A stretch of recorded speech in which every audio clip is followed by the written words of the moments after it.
Hey y'all, it's Jody Mae. Thanks for taking the time out of your day to enjoy this video. Today's video is going to be an Arby's roast beef and cheddar copycat. And trust me, they are amazing. And thanks Jess and the boys for this idea.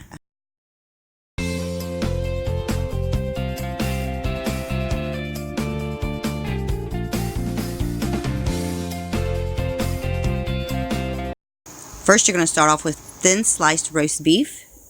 Hamburger buns. You can get the ones with the onions to be even more specific to the Arby's. Velveeta cheese sauce. You can use any kind of cheese sauce. We just love Velveeta. Beef bouillon cubes. And crinkle cut fries.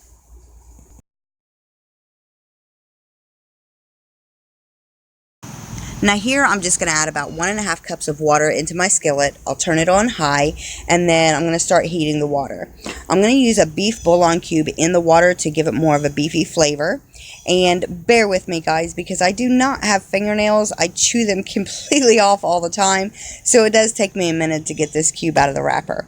But once I get it out of the wrapper, I get it in there, I get it dissolved really good, and then I mix it really well.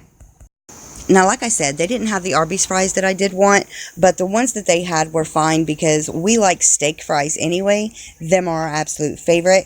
So what I normally will do is if I get regular fries that have no seasoning, I will just use my own seasonings to them and they turn out really good anyway. So here I'm just going to add the fries to the pan and then I'm going to take some steak seasoning and I'm going to sprinkle it over the top and then add a little bit of salt and put them in the oven and they're good to go.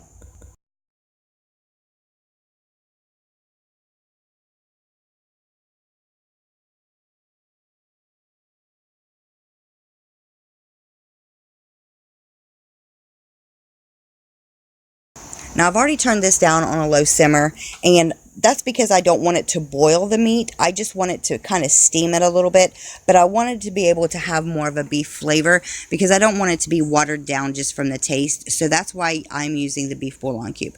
It makes them more moist, but it also adds a little bit more of a beef flavor to it, so it's not quite as bland just by steaming them.